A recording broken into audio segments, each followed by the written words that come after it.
Halo, Assalamualaikum warahmatullahi wabarakatuh. Selamat datang di Koki MP, Komunitas Kajian Ilmu Manajemen Pendidikan. Saya Muhammad Abraham Muksin dari kelas Manajemen Pendidikan 2020A, Fakultas Ilmu Pendidikan, Universitas Negeri Jakarta. Di sini saya akan menjelaskan materi mengenai prinsip-prinsip kepemimpinan dalam adaptasi terhadap VUCA. Video ini dibuat untuk memenuhi tugas mata kuliah Pendidikan Kewirausahaan yang diampu oleh Bapak Amril Muhammad. Oke, kita lanjut ke materi. Prinsip-prinsip kepemimpinan dalam adaptasi terhadap VUCA. Kita masuk ke bagian sejarah VUCA itu sendiri. Istilah VUCA ini muncul dalam teori kepemimpinan Warren Bennis dan Bertnanos pada tahun 1987, yang kemudian digunakan dalam pelatihan kepemimpinan militer di US Army War College untuk menggambarkan situasi politik keamanan yang berubah cepat di era 1990-an, dari keruntuhan Soviet hingga Perang Teluk.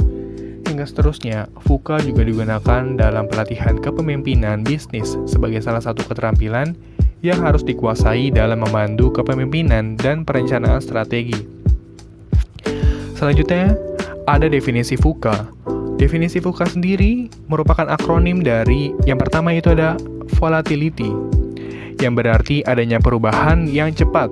Yang kedua ada uncertainty, yang berarti adanya ketidakpastian. Yang ketiga itu ada complexity, yang berarti mengalami kerumitan. Dan yang keempat ada ambiguity, yang berarti menimbulkan keraguan. Terdapat prinsip-prinsip kepemimpinan dalam adaptasi VUCA. Menurut Bob Johansen dalam bukunya tahun 2009 yang berjudul Leaders Make the Future, menyebutkan ada 4 prinsip, diantaranya yaitu: yang pertama, hadapi volatility dengan vision. Yang kedua, atasi uncertainty dengan understanding. Yang ketiga, pecahkan complexity dengan clarity. Yang keempat, lawan ambiguity dengan agility. Yang pertama, hadapi volatility dengan vision. Hal ini dilakukan dengan cara menerima dan merangkul perubahan sebagai bagian dari lingkungan kerja yang konstan dan tidak dapat diprediksi, serta jangan melawannya. Buat pernyataan yang kuat dan menarik tentang tujuan dan nilai tim, dan kembangkan visi bersama yang jelas tentang masa depan.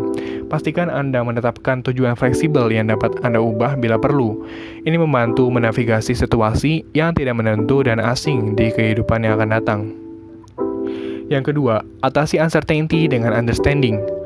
Berhenti sejenak untuk mendengarkan dan melihat sekeliling. Ini membantu Anda memahami dan mengembangkan cara berpikir dan bertindak baru sebagai respon terhadap ancaman ketidakpastian. Tinjau dan evaluasi kinerja Anda. Pertimbangkan dengan baik langkah yang akan Anda lakukan.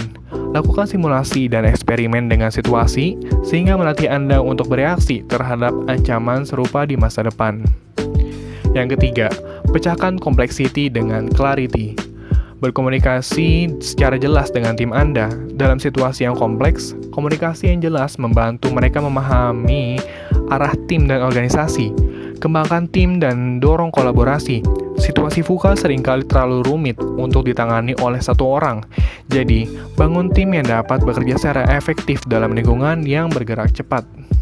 Yang terakhir, lawan ambiguity dengan agility. Dorong fleksibilitas, kemampuan beradaptasi, dan ketangkasan. Buat rencana ke depan, tetapi bersiaplah untuk mengubahnya. Dorong karyawan Anda untuk berpikir dan bekerja di luar area fungsional mereka. Rotasi pekerjaan dan pelatihan silang bisa menjadi cara terbaik untuk meningkatkan ketangkasan tim. Kembangkan budaya ide. Ini merupakan jenis budaya yang energik dan dapat mengubah tim dan organisasi lebih kreatif dan gesit. Sekian materi yang dapat saya sampaikan. Semoga bermanfaat, dan jangan lupa untuk like, komen, dan subscribe. Wassalamualaikum warahmatullahi wabarakatuh.